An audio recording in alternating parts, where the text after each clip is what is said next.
Good morning, good afternoon, good evening, depending on when you're watching this. It's kind of a cool thing. Church on demand, Sunday school on demand. My name's Brother Adam Davis. I wanted to share a message with you that comes from the Come Follow Me curriculum from this week. We were studying with our kids, and for those that maybe don't know me, we've got, some of them have birthdays in a few months, but we've got an 8-year-old daughter, a 6-year-old daughter, a 4-year-old daughter, and then a 1-year-old son. And we attempt, just like probably a lot of you, to study from Come Follow Me or the scriptures weekly. The ambitious goal is daily right before we go to sleep. And this week we're studying Helaman 13 through 16. And as we were going through some of the study material with our kids, we opened the Come Follow Me book, and the very first page of this section is a picture of Samuel the Lamanite up on the wall. And so we asked our kids if they knew this story. Our 6-year-old remembered the name Samuel, and then our oldest, Oakley, we asked if they knew the story. And so she started relaying the story and said something that at the time it was funny, but then when you really think about it, it really makes you ponder how well I'm doing in that category.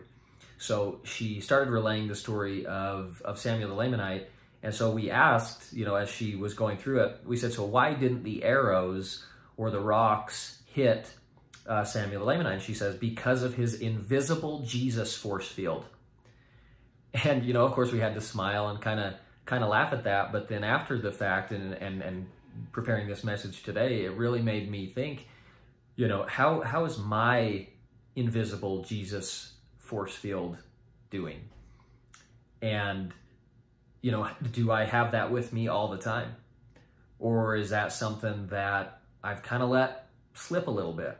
And maybe I've let this whole distancing church thing be my excuse to be lazy. And I'll be honest, I have a lot of the time. I've let certain habits slip. And obviously that puts holes in my invisible Jesus force field. And the hope of this week is, as you ponder these words, a great scripture to read would be Helaman 16, verse 2, that talks specifically about that, the stones and the arrows were not able to hit him because of his belief and because Jesus Christ was with him.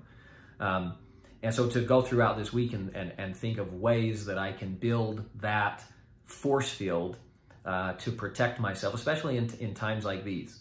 One thing to remember, a great perspective to think about, is that everything that's happening right now is not an accident. It's not a mistake. It might not make sense in our brains. It might not make any sense to us.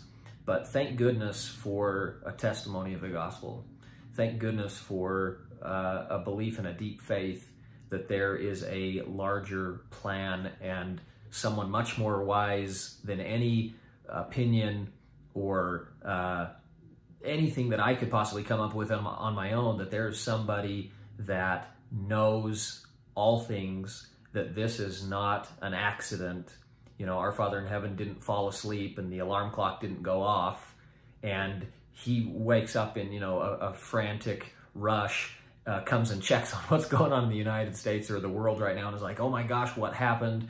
I got to fix this. That this, as crazy as it may seem, that it's part of a grander plan. And thank goodness that that we are able to rely on the true source of truth, that we're not relying on a politician, we're not relying on a media outlet, we're not relying on all of our friends on Facebook who think they are experts in millions of different areas, where it's great to voice our opinions, it's great to participate in those things, but keeping in mind that when we at the end of all of it, we believe there's a plan, we believe that it's part of it or not, And just wanted to leave that thought and testimony with you to build your invisible Jesus force field and shore up the places that could be causing holes in that. See ya.